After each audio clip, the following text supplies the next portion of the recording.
महानगरपालिकेच्या निवडणुका जाहीर झाल्या असून आपण त्यासाठी नवी मुंबईतील ज्येष्ठ नागरिक आहेत, त्यांच्या काही समस्या आहेत, निवडणुकीसंदर्भात त्यांच्या आपण काही प्रतिक्रिया जाणून घेऊया. मी आता आहे गोठोली गावात सेक्टर 29D इथे. तिथेच सगळे ज्येष्ठ नागरिक आलेले आहेत, त्यांच्याशी आपण थोडी बातचीत करू. स्टेशन इथून लांब आहे आणि मुलांच्या शाळेची पण इथं सोयी नाही आहे. कॉलेजला जाण्यासाठी, शिक्षणासाठी जाणाऱ्या लोकांना इथून बरेचसे प्रॉब्लेम येतात. त्याच्यामुळं आम्हाला नवीन बदल घडून आणण्यासाठी आम्ही प्रयत्न सर्वजण करत आहोत.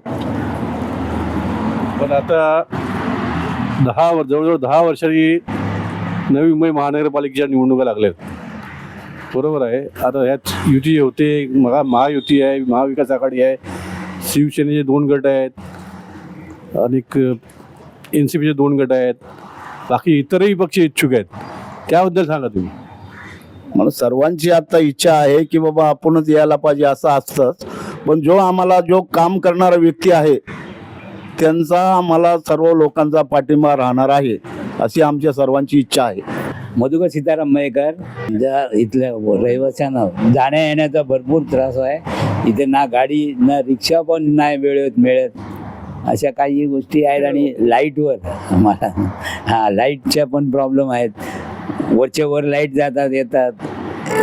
पाण्याचा प्रॉब्लेम आम्ही तर गेलोच नाही. पहिलीच वेळ यांच्याकडेच आहे. पहिलीच वेळ यांच्याकडे आलेलो आहे आणि यांनी आम्हाला भरपूर साथ दिलेला आहे. आज समजा बसण्यासाठी इथे बाकडे ठेवलेले आहेत. अशा काही गोष्टी त्यांनी चांगल्या कामं केली आहेत आणि करतायत अजूनही. त्यांच्याबद्दल बोलायचं तर तुम्ही समजत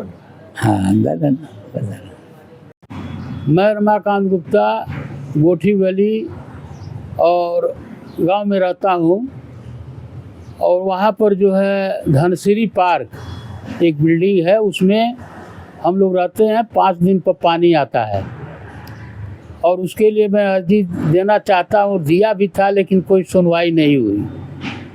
तो आप लोगों से करबद्ध प्रार्थना ये है कि उसका निवारण किया जाए. और बाकी सब तो और कौन सी समस्या है अपने वार्ड में? हाँ, गोठोली में और कौन सी समस्या है? पानी का, रास्ते का, सब कुछ है. सारा चीज़ तो वैसे ये पड़ा हुआ है. रास्ता नहीं है, पानी नहीं है.